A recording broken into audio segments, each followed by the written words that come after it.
Hey, I'm golf broadcaster Matt Adams. The updated and expanded second edition of my book, The Golf Round I'll Never Forget, Golf's Biggest Stars Recall Their Finest Moments, is now available. Readers can expect to march with Arnie's Army at the 1960 U.S. Open, relive Jack Nicklaus's remarkable 1986 Masters win, and be amazed by the Tiger Slam. The Golf Round I'll Never Forget, Golf's Biggest Stars Recall Their Finest Moments. Pick it up where fine books are sold, including BarnesandNoble.com and Amazon.com.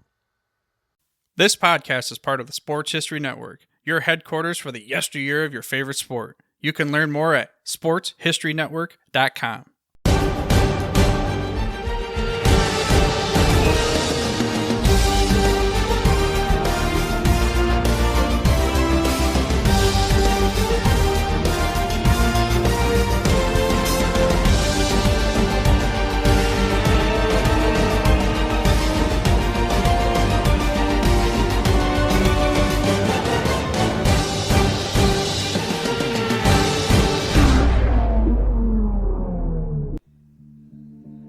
In the early evening hours of June 24th, 1946, the Spokane Indians, members of the Class B Western International League, were on their way to face the Bremerton Blue Jackets in a league contest the next afternoon.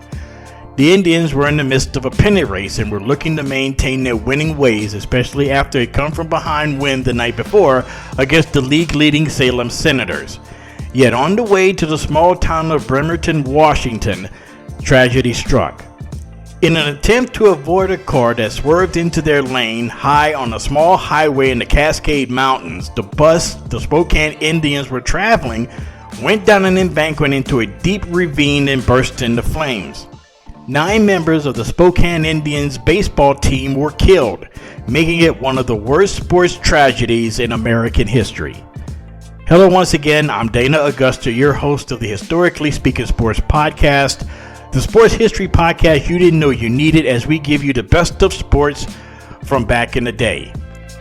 On this episode of the podcast, I will talk with author Eric Vickrey and his book, Season of Shattered Dreams, Postwar Baseball, the Spokane Indians, and a Tragic Bus Crash That Changed Everything.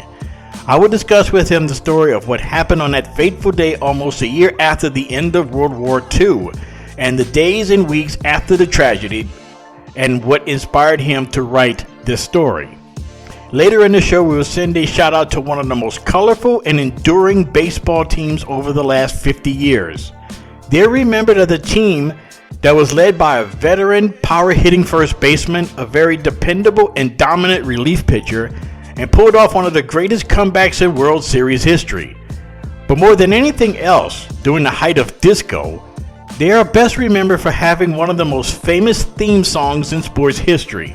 We will revisit that legendary team from the Steel City and how it was truly a close-knit, quote-unquote, family. We have all of that coming up on this all-new edition of the Historically Speaking Sports Podcast here on the Sports History Network. At the Sports History Network, we're all about the sports yesteryear, and so we're pleased to introduce you to Row 1, an online memorabilia gallery and shop that brings sports history to life. The Row 1 gallery features over 5,200 gorgeously reproduced prints of team posters, game program covers, game tickets, and advertisements in baseball, pro and college football, pro and college basketball, and more.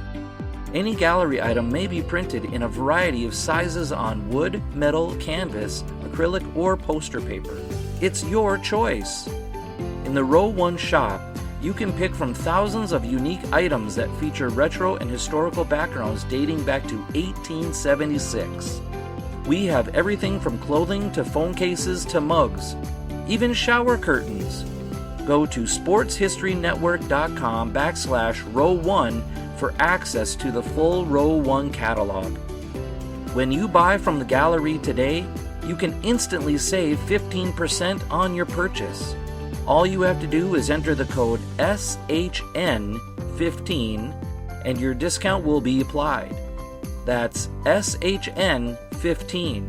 That's it. Simple. Save 15% off all your prints in the Row 1 gallery. Just go to sportshistorynetwork.com/Row1. And don't forget to check out all the podcasts on the Sports History Network. Soundtrack provided by Kevin MacLeod of filmmusic.io.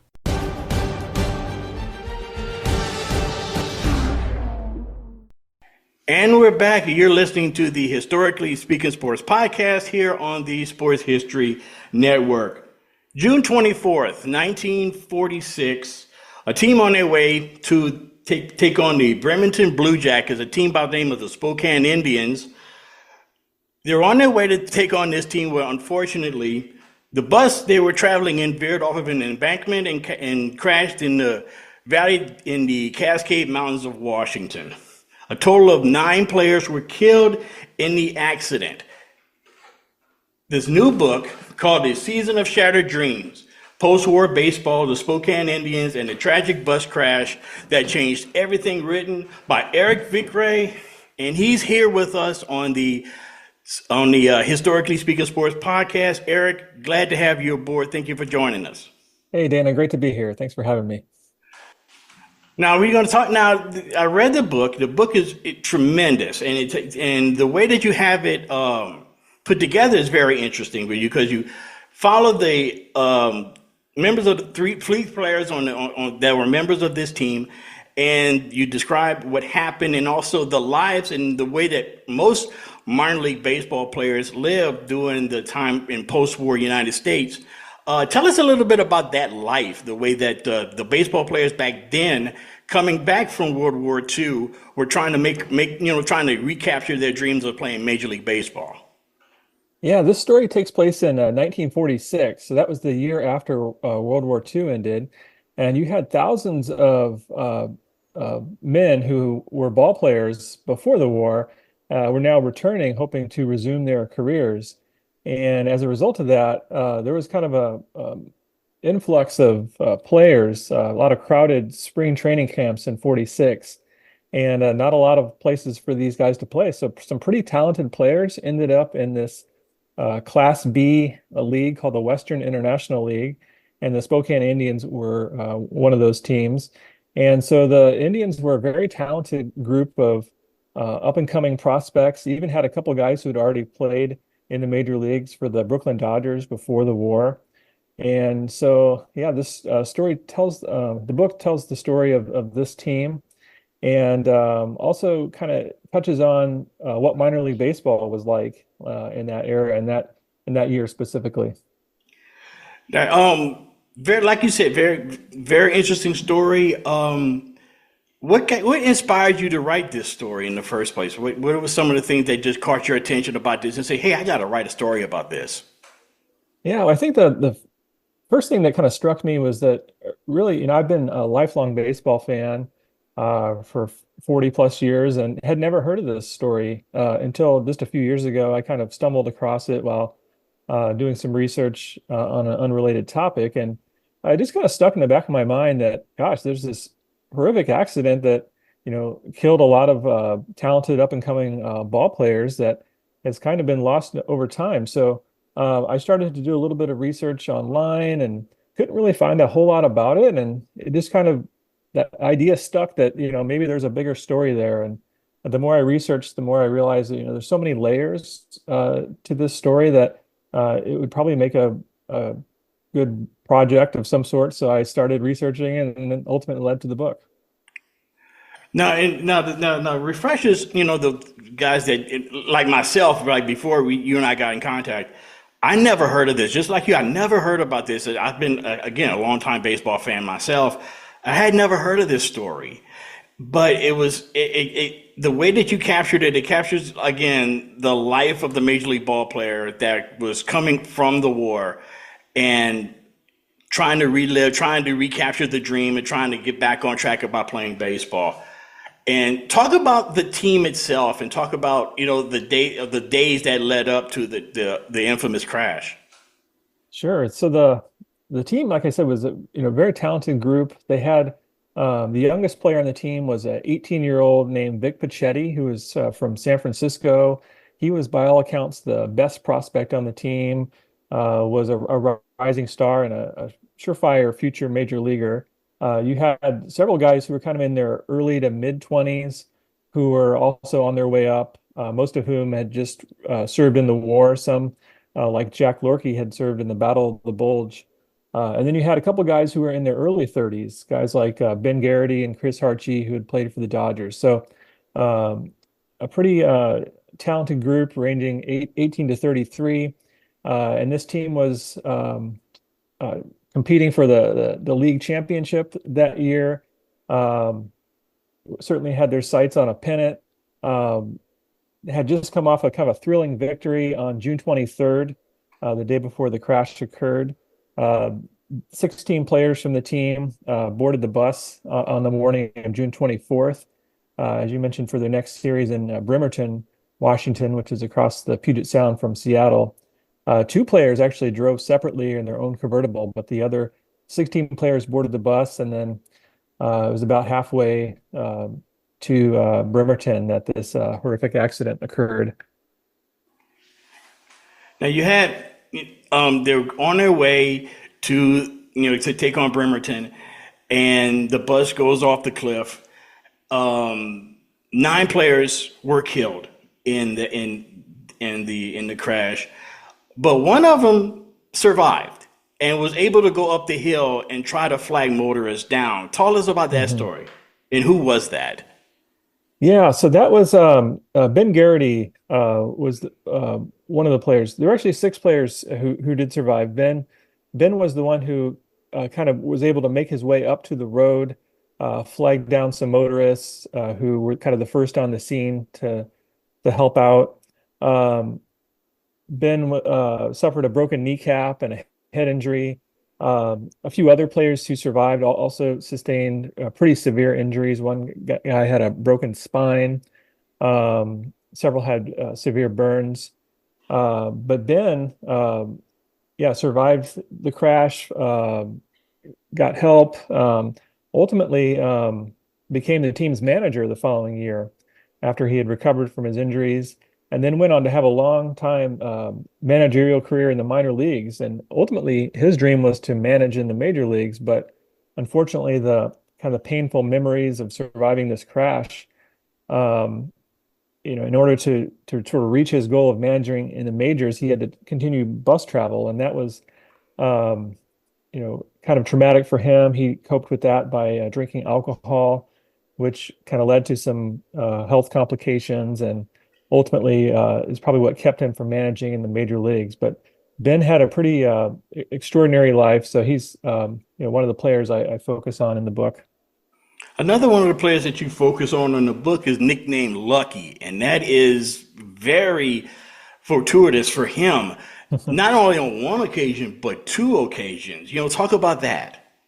Yeah, his name was Jack Lorkey, and he got the nickname Lucky because about an hour before the bus crashed, while the team was eating dinner in Ellensburg, Washington, Jack got a message from the team that the San Diego Padres, which was then a Pacific Coast League team, and that was the team that owned his contract, they were calling him up from the Spokane Indians. So he actually said goodbye to his teammates in Ellensburg and hitchhiked back to Spokane so he could gather his belongings before going to San Diego. And it was just an hour later after Jack said goodbye to his teammates that this crash occurred. So, and this is after Jack had already survived the Battle of the Bulge. He was in this sort of near plane crash as well when he returned to the States after the war. He was kind of bumped off a plane at the last minute. That plane later crashed. So Jack had several close calls, and so Lucky was a well-earned nickname for him. And he went on to have a major league career, played with the New York Giants, was a member of their 1951 pennant-winning team, played with guys like Willie Mays. And so Jack, another guy who had a pretty extraordinary life, and Lucky Lorkey, as he was known after the accident. Now, something like this for a minor league baseball team, for it happened in Spokane, Washington, in the days following the accident, what was some of the reaction to like the fans and the city in the days following the accident?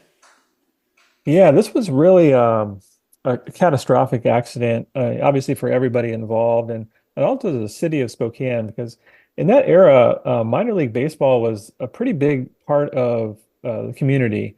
This was before most homes had television, so minor league baseball was a pretty big event in town. They drew very well, 5 to 7,000 fans a game. Most people in town knew who these players were. They were kind of like local celebrities. So it was a pretty heartbreaking accident for the city of Spokane. The accident made newspaper headlines across the country in the kind of days following. And then there was an outpouring of support, and that came in the way of like financial, monetary donations that ultimately went to the families of the players who survived, or the players who were killed, as well as the players who survived. And in Spokane, they held a hole-in-one contest. Was one of the ways they raised money. Other people like celebrities like Bob Hope donated money. Bing Crosby was involved as well. So there's a kind of an outpouring of support for the team, both locally as well as nationally after the accident. Okay, whenever you have something like this happen during the middle of a season, the season actually has to go on. So in the days and the weeks leading, past the accident, what did Spokane have to do in order for the season to continue? You lose 9 players tragically, but the season obviously has to go on. So after the accident days, what did they end up doing?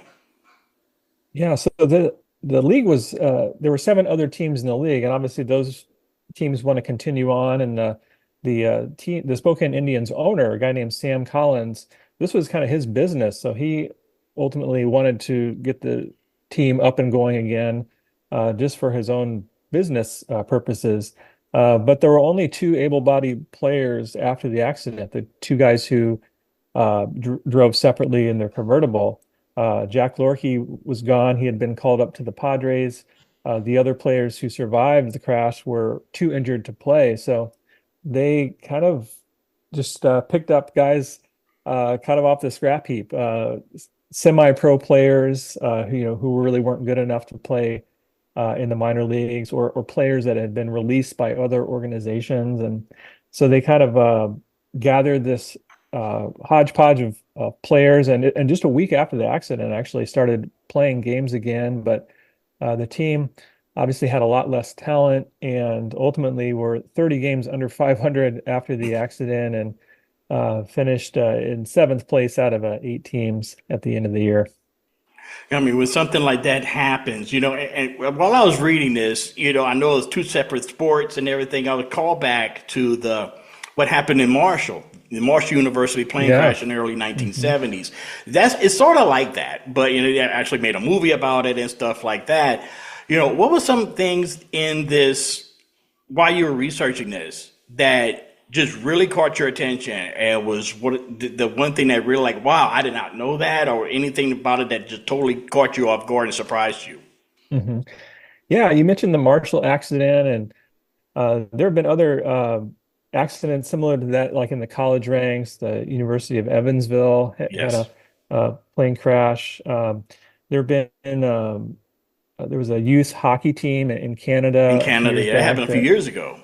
Yeah. So there have been some other pretty horrific tragedies over the year, but I was surprised to find that in terms of American professional sports, the Spokane Indians crash actually remains the deadliest tragedy to this day in American professional sports. So there have been other accidents sort of in the college or amateur ranks, but that certainly surprised me that given all the travel and things in the decades since that there hasn't been another tragedy to this level. Yeah, and actually, while you were saying that, I kind of remember that a few members of the Oklahoma State basketball team a number of years ago were involved in a plane crash. I think about 3 or 4. It made national news, and I'm more than sure that a lot of it, a lot of people, while reading this book would, harken back to those incidents.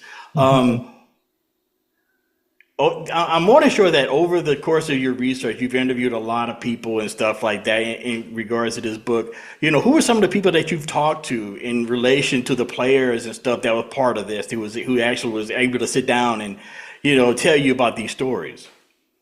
Yeah, so I would love to have interviewed some of the guys who were on the team and survived the crash, but unfortunately, it's been so long that none of those players are still living. But fortunately, there are some family members of several of the players involved who knew these guys firsthand, or in a couple of instances, like in the case of Vic Pichetti and Bob Patterson. Those were two young guys who were killed in the accident, but their families kept scrapbooks from that included photographs and letters and things, and those family members were able to share that information with me.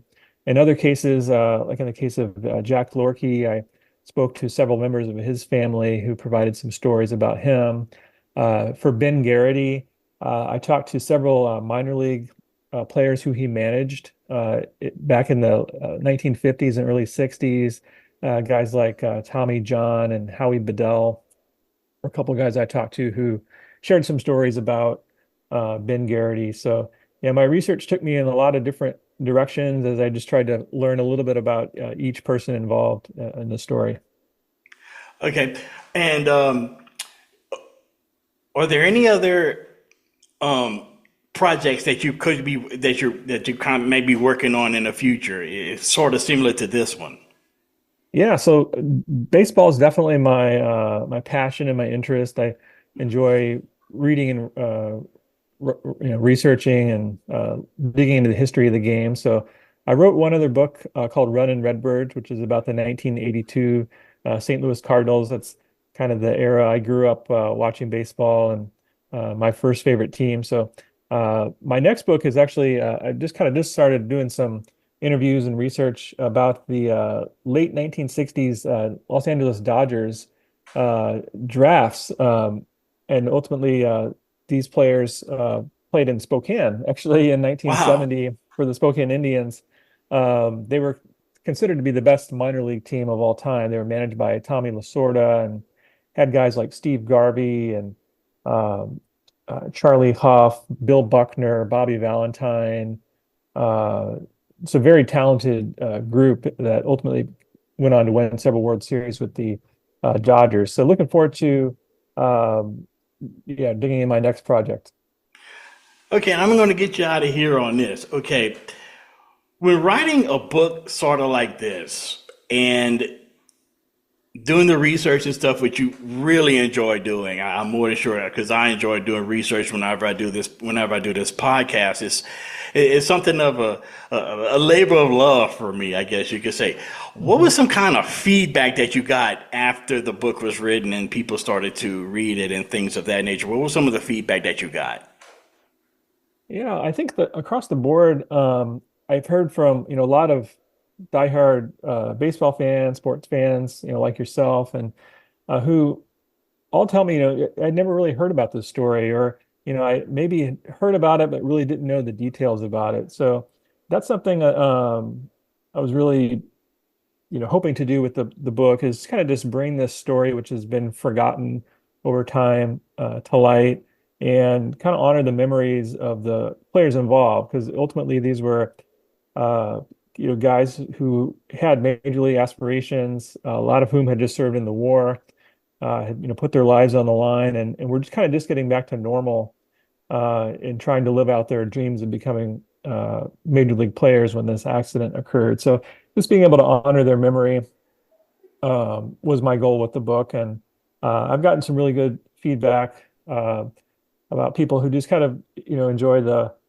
reading about that era. There's a lot of sort of minor league history in the book, as well as Pacific Northwest history, a little bit of World War II history.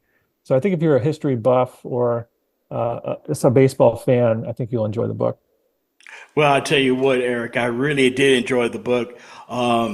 It was, again, like you said, it was like a peek into that time period as far as like not only baseball, but America itself, and guys coming back from the war, trying to resume their baseball careers. It was a very, very interesting read. Once again, the name of the book, Season of Shattered Dreams, Postwar Baseball, the Spokane Indians, and a Tragic Bus Crash That Changed Everything. Eric, once again, thank you for coming on.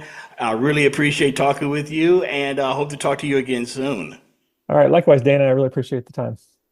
We here at the Sports History Network proudly partner with 26 podcasts, all revolving around the history of sports. But did you know that many of our hosts were sports history authors way before they started their shows? It's true. We've got Joe Ziemba, host of When Football Was Football, Joe Zagurski, host of Pro Football in the 1970s, Mark Morthier, host of Yesterday Sports, Tommy Phillips, host of Lombardi Memories, and Scott Adamson, co-host of From the 55-Yard Line.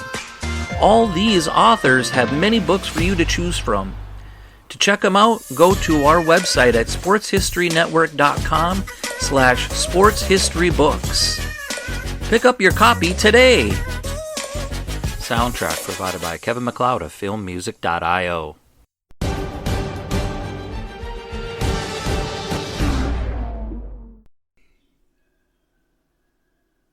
You are locked into the Historically Speaking Sports Podcast, a member of the Sports History Network. And just a reminder out there that you could follow us on Twitter or X or Twitter X, whichever you prefer.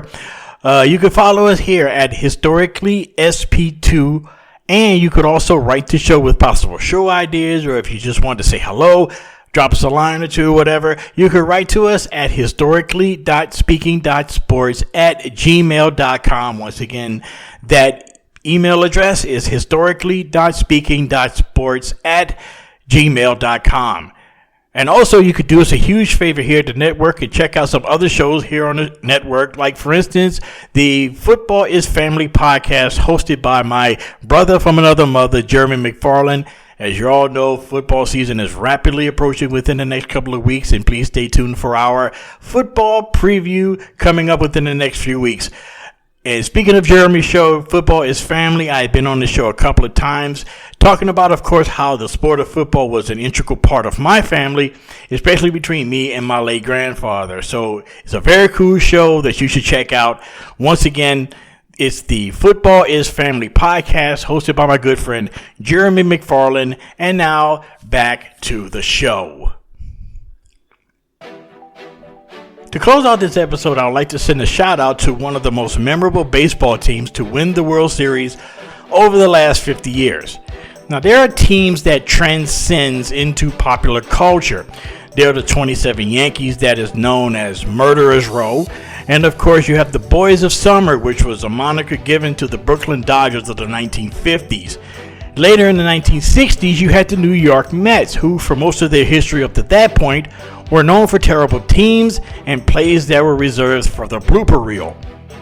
Yet, their berth in the 1969 World Series and beating the heavily favored Baltimore Orioles, more about them a little later on, in 5 games was nothing short of, dare I say, miraculous. Now, 10 years later, the Pittsburgh Pirates, who had been a perennial power in the National League for almost the entire decade of the 70s, was not only powered by an outstanding position players and dominant pitchers, but there was something else. 1979, of course, was the height of disco, and there were some people who loved disco music, which I have to admit I'm one of them. And there were some that hated it, as evidence that the same baseball season when the Chicago White Sox had to forfeit the second half of a doubleheader against the Detroit Tigers because of what would be known as Disco Demolition Night. The Pirates embraced disco, and more specifically, a song by Sister Sledge called We Are Family. In June of that year, the Pirates were a few games behind the National League East leading Montreal Expos. So during the game in the weeks leading up to the All-Star game, the public address announcer at Three River Stadium played the hit disco song by Sister Sledge, and team captain Willie Stargell said, "Hey, I kinda like that song."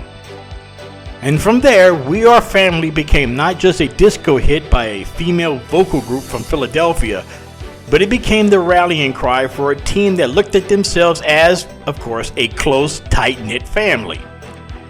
This year marks the 45th anniversary of the Pirates winning it all in 1979. Pittsburgh would eventually overtake the Expos that year, and win the National League Eastern Division title with a 98-64 record, and would face off against their longtime rivals, the Cincinnati Reds, in the National League Championship Series. In the first 2 games of the series, the Pirates defeated the Reds in Cincy in a pair of extra inning games. Game 1, which featured a 45-minute rain delay, saw the Pirates beat the Reds 5-2 on the strength of a 3-run home run by Willie Stargell on the top of the 11th inning. In Game 2, the Pirates defeated Cincinnati 3-2 in 10 innings as the scene shifted to Three Rivers Stadium for Game 3, with the Pirates needing just one more win to capture the National League pennant. While the first 2 games were extra inning affairs, Game 3 was a Pirate blowout. Pittsburgh scoring 6 runs in the first 4 innings, which included 3 RBIs by National League Championship Series MVP Willie Stargell, claiming the pennant for the 9th time in team history, sweeping their decade-long rivals 7-1. Along with being a National League Series MVP, Stargell was also that year's National League co-MVP, along with St. Louis Cardinals first baseman Keith Hernandez. Stargell batted .281 on the season with a team-leading 32 home runs and 82 RBIs. Along with Stargell was right fielder Dave Parker, who batted .310 with 25 runs on the season with 94 RBIs and led the league in extra base hits. Parker was also named MVP of the 1979 All-Star Game in Seattle earlier that season. Now, with Parker being named All-Star MVP, all 4 MVP awards of the 1979 National League campaign, League MVP, Championship Series MVP, World Series MVP, later won by Stargell, and All-Star Game MVP were all won by players from the Pittsburgh Pirates. But the 79 Pirates are more than just a 2-man wrecking crew. Outfielder Bill Robinson had 24 home runs that season with 75 RBIs, and Bill Matlock led the team with a .324 batting average, and Omar Moreno was the National League leader in stolen bases with 77. While the offense was stellar, the pitching was just as effective, with starters Bert Blyleven and John Candelaria. Blyleven went 12-5 on the season with 172 strikeouts, while Candelaria was 14-9 in 1979. Now, along with Blyleven and Candelaria, there was Bruce Kyson, who had a 3.19 ERA with 105 strikeouts. However, the key component of the Pirates' mound success was reliever Kent DeCalvi. Along with his 109 saves during the season, DeCalvi had a 2.75 ERA. After knocking out the Cincinnati Reds in the National League Championship Series, they had to face another decade-old rival in the World Series. In 1971, the Pittsburgh Pirates defeated the Baltimore Orioles in a 7-game classic. Now 8 years later, the 2 teams will square off again. Baltimore came into the series with a record of 102-57 and defeated the California Angels in 4 games to arrive in the Fall Classic. Baltimore had returned to the World Series with a few remnants of the teams that dominated the American League in the mid to late 1960s, including pitchers Jim Palmer, but the Orioles were led by a promising young group of players, none with more promise than a 23-year-old first baseman named Eddie Murray, who would one day wind up in Cooperstown. The Orioles also had outfielders Ken Singleton, who had 35 home runs that year, and leadoff batter Al Bunbury, who led Baltimore with 37 stolen bases. Yet pitching was the key element of the Orioles. Baltimore was led by 1979 American League Cy Young winner Mike Flanagan with a 23-9 record and a 3.08 ERA. Also in the rotation was a young Dennis Martinez known as El Presidente with 18 complete games. Then there was Scott McGregor, who finished 1979 with a 3.35 earned run average and a 13-6 record. In the first 4 games of the series, Baltimore got off to a 3-1 advantage, with potential games 6 and 7 to be played in Baltimore's Memorial Stadium. But, quote-unquote, the family would not go down without a fight. In Game 5, after falling behind 1-0 in the top of the 5th at Three Rivers Stadium, the Pirates would climb back and score 7 runs in the final 3 innings to come away with a 7-1 win as the series would shift back to Baltimore for the final 2 games of the series. But prior to Game 5, news broke that Pirate manager Chuck Tanner's mother had passed away the morning before. In a story relayed from Kent to Colby, Tanner told the team before the game that his mother was a big Pirates fan and she, quote, knew we needed some help, so she went get us some, unquote. For a little more incentive, the 1960 World Series hero Bill Mazeroski threw out the first pitch in Game 5, which would be at Three River Stadium's final World Series game, and to date, the last World Series game to be played in the Steel City. In Game 6, Pittsburgh forced the Game 7 by shutting out the quiet bats of the Orioles 4-0. The game started as an old-fashioned pitchers duel between Jim Palmer of the Orioles and John Candelaria, as both teams were scoreless through 6. Dave Parker broke the ice with an RBI single in the 7th, followed by a Stargell sacrifice fly. The Pirates added 2 more runs in the 8th on a Bill Robinson sacrifice fly and an RBI single by Omar Moreno. Kent Tekulve would slam the door on the Orioles, earning his second save of the series. The Pirates' 4-0 win forced a winner-take-all Game 7 the very next night. In Game 7, where just 8 years earlier, it was Roberto Clemente that was the Pirate hero against the Orioles in Game 7. This year, it was Willie Stargell, who had done all he could to be the leader after the untimely death of Clemente in 1972.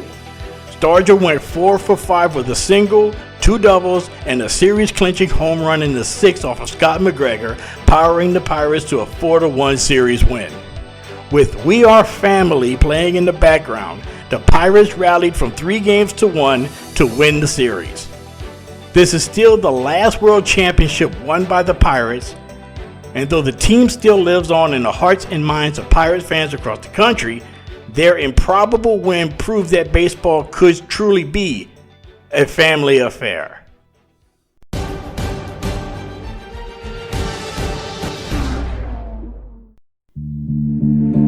Sports fans, that will do it for this edition of the Historically Speaking Sports Podcast. Thank you for taking time out of your day to give us a listen. This podcast comes to you from the Bill King Memorial Studio in the sports wing of TM4 Enterprises, located in suburban Atlanta in the shadow of Stone Mountain. To get more content of Historically Speaking Sports, you can check us out on Twitter X at historicallysp2, or you can send us a line at historically.speaking.sports@gmail.com. And if you have not done so already, please subscribe to the show. Tell your family, tell your friends, tell your neighbors. Heck, tell a passerby on the street if you think they like sports history. And until the next episode, stay blessed, stay cool, and be your best in everything that you do. It'll make the world a much, much better place. Peace.